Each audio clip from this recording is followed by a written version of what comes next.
Welcome everyone to the Joel Martin Mastery Podcast. I'm a networking expert and the author of the upcoming book, No Strangers, How to Build Community, One Relationship at a Time.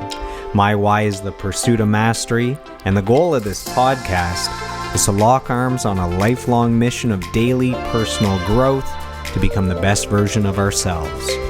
So let's dive in to today's episode.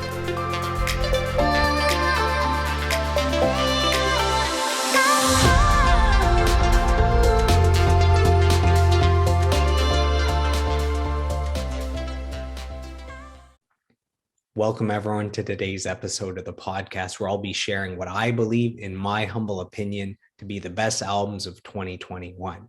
Now, this isn't the definitive list. I'm sure there's lots of great albums that were released that fell through the cracks. So if you don't agree with this list, if your favorite albums have not shown up on this list, please reach out to me and let me know what I should be listening to, because I'm just a big fan of music and I'm always looking for more great music. So this list consists of 15 albums. I didn't start by saying I want 15. At the end of the year, I looked at my list and there were 15 great albums that stood out that I believe are worth your time and attention. So the order that they will be shared in is the order in which I discovered them. Now, I want to share some stats that Spotify provided me at the end of the year. So I listened to 1,060 hours of music last year, which is about 3 hours a day on average, putting me in the top 6% of music listeners in the world. Hopefully that gives me a little bit of credibility, having listened to so much music. So I listened to 1,011 different artists from all different genres. And here's what I do to stay on top of new releases. If you go to Wikipedia and you check out the list of 2021 albums, every Friday is where new albums are released. So every Friday, I open that page, I look, there's, let's say, 10 or 15 new albums. Let's say 8 of them are artists I've heard of. I add those 8 albums to Spotify and I listen to them over the week. Now, you might be saying, well, what about the artists you don't know that release great albums? So the natural filtering system is throughout the year, the artists that I haven't heard of that released albums, if the album is great, other people end up sharing about them, reaching out to me and letting me know, or at the end of the year, they show up on the best of lists and then I check them out. So that's the system I use to stay up to date with what's going on. So I've listened to almost every major album that's been released in 2021. And again, if something fell through the cracks, just let me know. My favorite thing in the world is to just get a good pair of studio headphones, put on an album, lie down in bed or on the couch and listen to the entire album in order, in its entirety, in all its glory, in the way in which the producer and the songwriters and the musicians wanted you to hear it. So let's get started. Let's dive into these 15 artists. Here we go. So the first great album that I listened to in 2021 is Flowers for Vases by Hayley Williams. So if that name doesn't ring a bell, she is the singer of Paramore. She is one of my favorite voices, period. I just love the way she sings, the sound of her voice. I love the energy, the low notes, the high notes. She's amazing. And she actually released just 9 months ago her first solo album called Petals for Armor, which I had on my best of 2020 list. So she's in a row. She made my top list 2 years in a row, which is pretty amazing. And what I'm going to do is share a song or two from each album. So maybe you don't have it, maybe you're busy, maybe you don't have a chance to listen to an album in its entirety. So I'll give you 2 songs to check out, 2 or more from each album. Start with those. If you really like those songs, hey, you'll probably like the album and you should check out the entire album. So the 2 songs I would recommend are My Limb and No Use, I Just Love You. So go check those out. The second great album that I discovered in 2021 is from a band called A Day to Remember, and the album is called You're Welcome. So I was not familiar with this band or their music. It's rock, has an edge to it, but it's still very catchy and has strong vocals. It's kind of radio friendly, radio rock, I would think in the vein of like Papa Roach or Daughtry. And I discovered this right at the start of the year. And you know, I didn't think too much of it, just some catchy songs. And as the year went on, I kept going back to it and listening to more and more songs, and it really grew on me. And it's an extremely strong album. I guess it's kind of a guilty pleasure. And yeah, I was very impressed. I guess I should check out their other stuff. I'm not too familiar with the band, but they're worth checking out now. And three songs that stood out to me are Mind Reader, Viva La Mexico, and Only Money. The next great album is by a band called Liquid Tension Experiment. The album is called LTE3. Make sure to listen to the deluxe edition. It's almost 2 hours worth of music. This is instrumental, and these guys are a super group. So they consist of members of Dream Theater, of King Crimson, and of Peter Gabriel's band. And when I listen to this, it's astounding that human beings are capable of making these sounds. I mean, musicians should not be this good. It's ridiculous. Like, I laugh out loud sometimes when I listen to this album, just that people can even do this and are capable of this level of mastery over their instruments.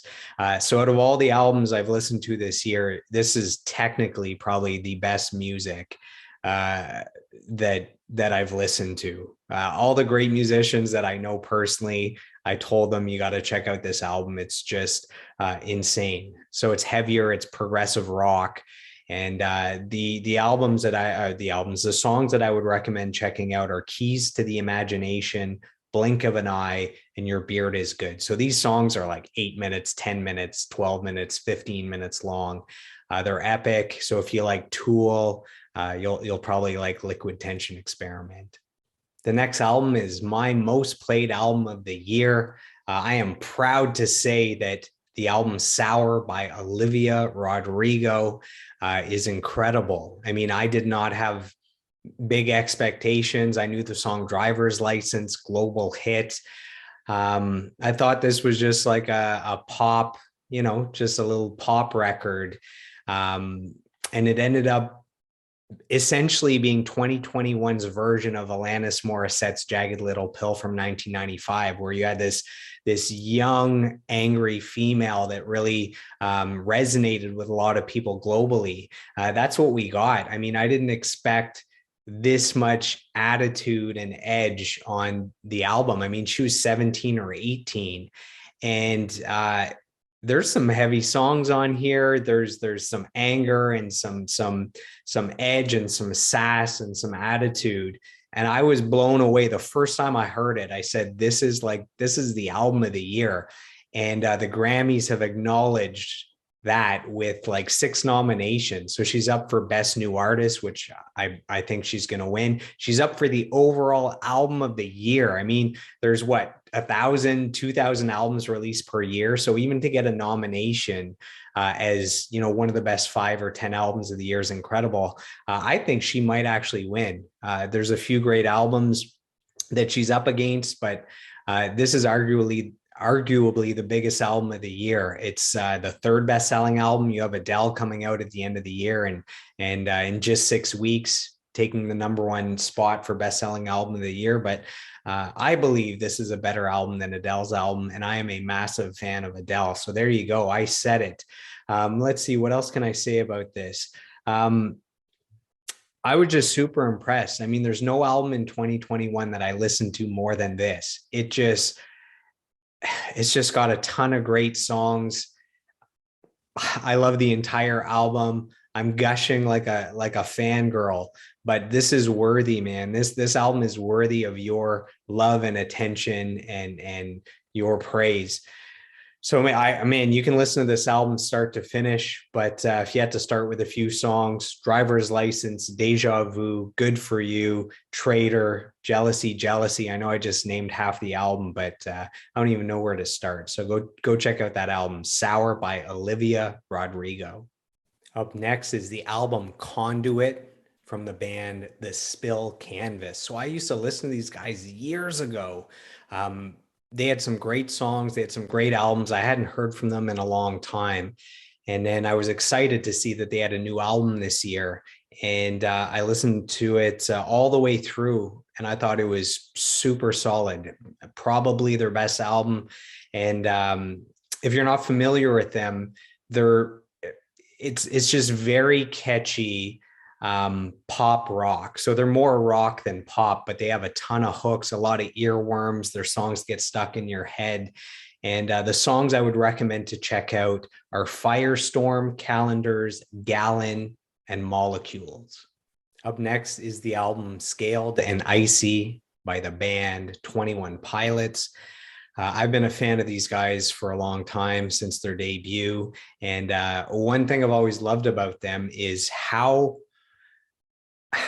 wide their scale of genres that they can span and still sound like themselves. So they're all over the map, from pop to hip hop to rock to dance, all these different sounds, but you know when it's 21 Pilots. So it's pretty amazing. They remind me of like Bruno Mars, where he has so many different genres and styles and sounds, but you always know when it's Bruno Mars. So I guess they're the equivalent in band form.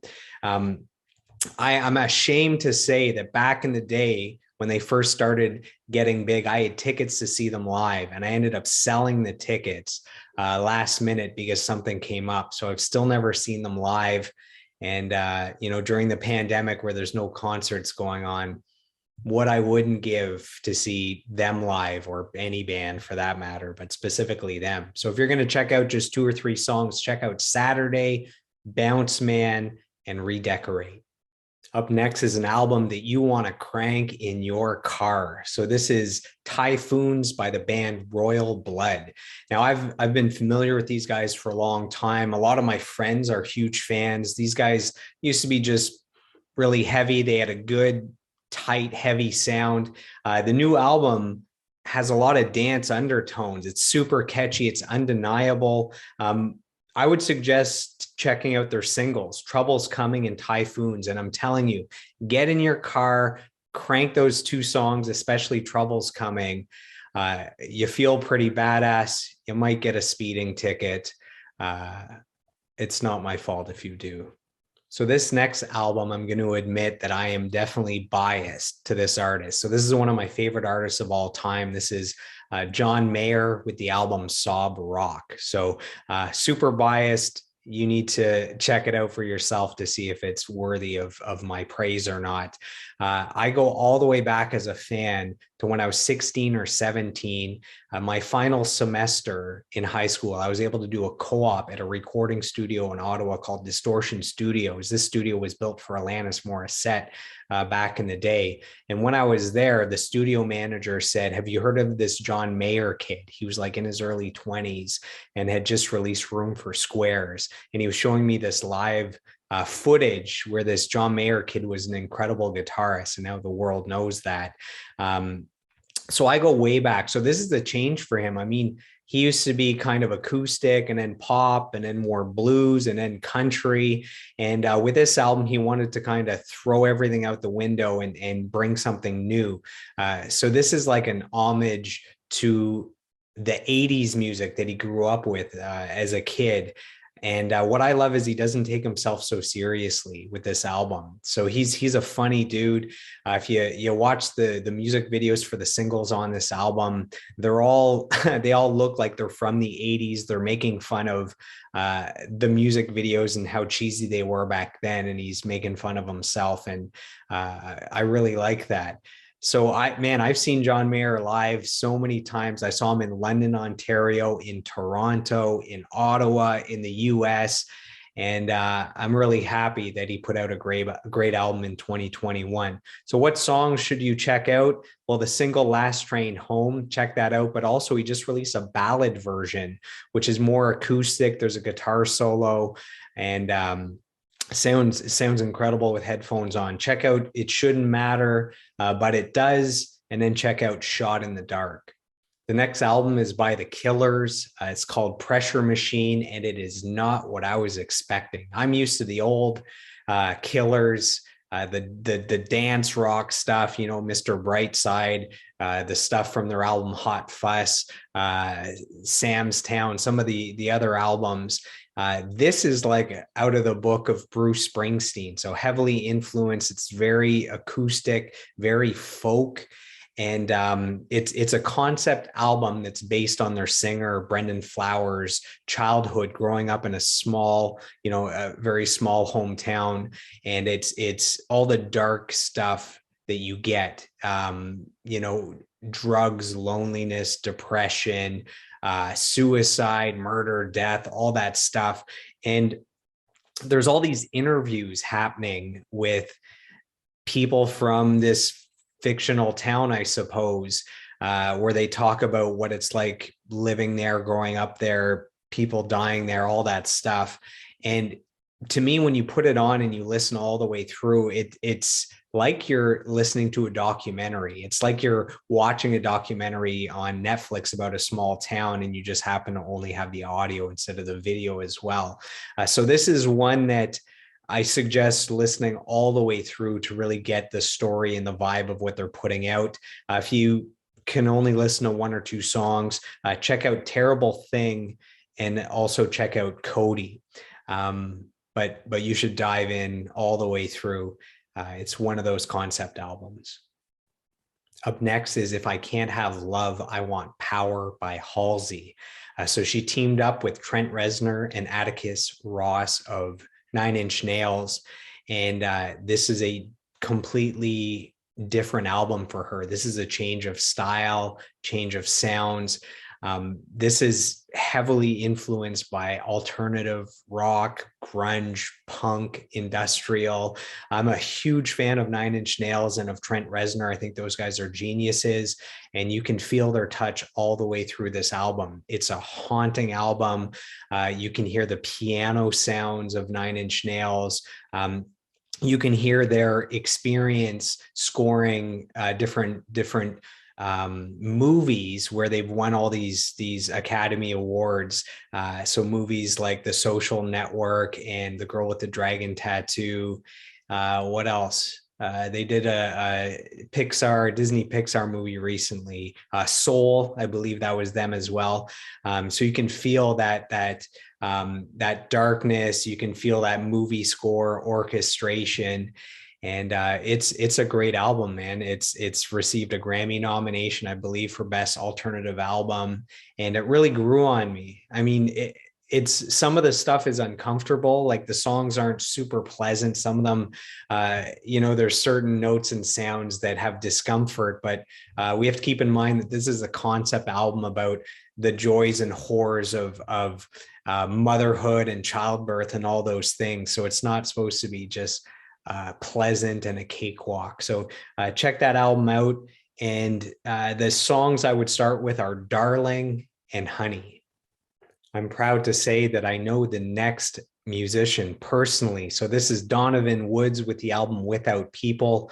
I believe the album came out in 2020, but the deluxe edition is from 2021, and that's when I listened to it. So it's on my list.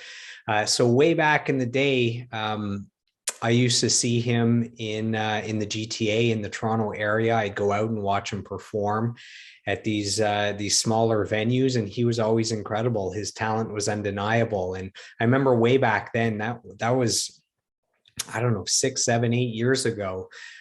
He was playing a song and he said, I have big news. This next song is being picked up by a major country artist. I just can't say who it is yet. And the song ended up being picked up by Tim McGraw. It became a hit by Tim McGraw. The song was called Portland, Maine. And whether you listen to the Tim McGraw version or the Donovan Woods version, it's a great song. So this album, Without People, the deluxe edition, is amazing. I mean, I love every song I've heard from this guy. I've listened to, I don't know, 3, 4, 5 albums. And he's an incredible songwriter. His songs get you right in the feels. He has a way of writing these very clear, concise songs that they grip you right away. You can follow along. They resonate with you. I'm a big fan of his music, and his 2019 album, Both Ways, which I guess is an acoustic version of an album that came out in 2018. So 2019, both ways, that made my best of 2019 list. So he's been on 2 of my best of lists, which is pretty awesome. He's gone on to win a Juno Award. And right before I sold my house in Mississauga, I was at a Starbucks, which I use as my office. I would go out and, just hang out in a Starbucks at a table and do some work for hours at a time. And he walked into the Starbucks, grabbed a coffee, and went on his way. So, he's done some great things. He's written with the Bare Naked Ladies, and super proud of this guy. He's so consistent. He now has millions of monthly listeners on Spotify. He's playing big shows as the headliner artist, and he's so consistent. It's unbelievable. So, Donovan, if you catch this, I hope my kind words hit you in all the right ways, and I'm proud of you, brother. The next album is probably my sleeper hit of the year. So I had never even heard of these guys. The band is called Idols, and the album is called Crawler.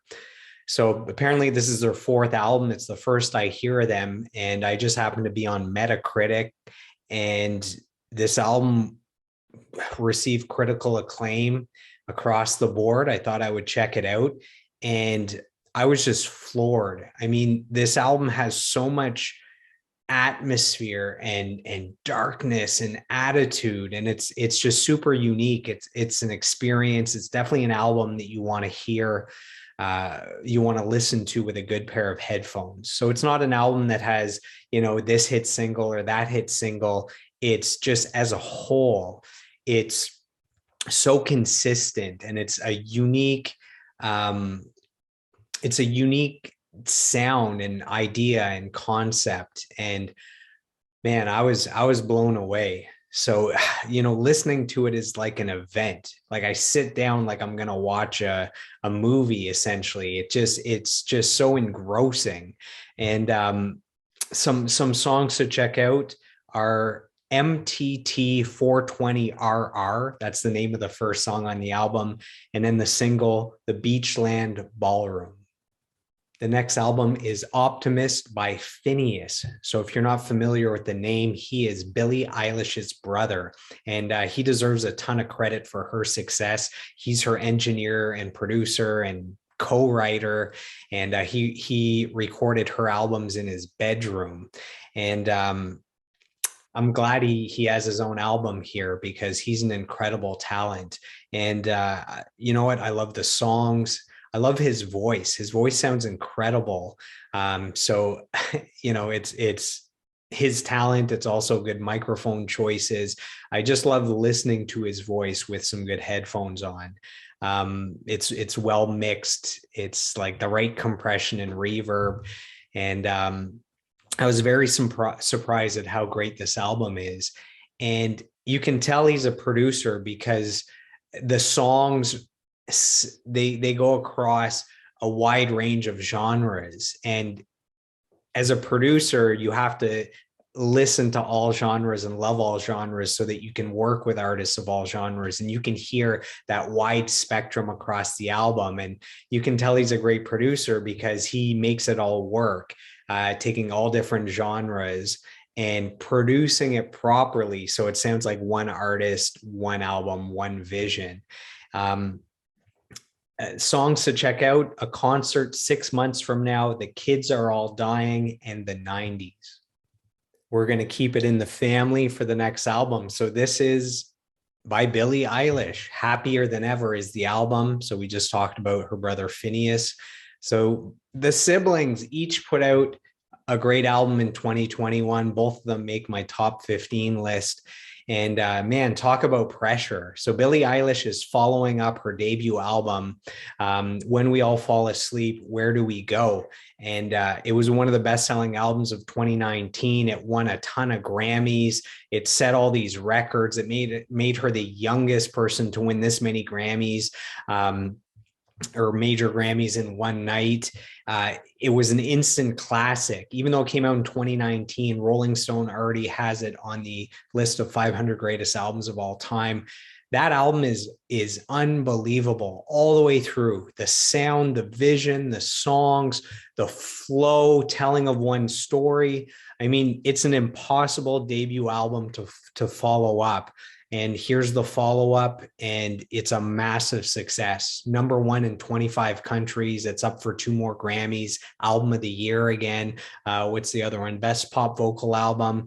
So I think it's between her and Olivia Rodrigo, Sour. I think one of those two is going to take home album of the year. And this album is another great album. It's the perfect follow-up because she's not trying to make the second version of that first album. This album is very different sounds, different songs. You can tell she's grown up, she's branching out. And man, there's 7 singles on this album. And I've listened to this album so much this year, it's crazy. Songs to check out if you don't already know the 7 singles. My favorite songs on the album are I Didn't Change My Number, Lost Cause, Your Power, NDA, Therefore I Am, and Male Fantasy. All right, we've made it to the last album of the year. So this is called The Marfa Tapes by Jack Ingram, Miranda Lambert, and John Randall. So I'm going to be honest, I had never heard of the 2 guys in this trio. I was a big fan already of Miranda Lambert. This album came out of nowhere. It sounds like 3 people playing guitar and singing around a campfire. The production is super sparse. You can hear fire throughout the whole thing. You can hear stuff outside. I don't know if it was actually recorded around a campfire outside, but it sounds like 3 people just jamming and singing through the entire album in one take. It's very cool. It's very unique. It's very different. And the songs I would recommend are In His Arms, I Don't Like It, and Ghost. And the Grammys agree with my choice. This is up for Best Country Album of the Year. So that's it. Those are my top 15 albums of 2021. With the pandemic, there's been a lot of time to just sit back, relax, throw on some headphones, deep dive into the music released this year. So those are my picks. I want to hear from you. Do you agree? Do you disagree? What did I miss? What should I add to my best of 2021 playlist? Reach out to me. All my info, how to reach me on social media is in the outro of this episode. So thanks for tuning in, guys. I hope you're big music lovers like I am. I hope you check out these 15 albums and give them the love that they deserve. So I'll see you on the next episode. I hope you've enjoyed today's episode, and I'd love to hear from you guys. My goal is to grow this podcast organically, where you're giving me feedback on topics you'd like me to cover and guests you'd like me to interview. You can reach out to me on Facebook, Instagram, and YouTube at Joel Martin Mastery. Joel is Joel, and on Twitter at Joel Mastery. So I am done. I am complete. I approve this message, and I'll see you on the next episode.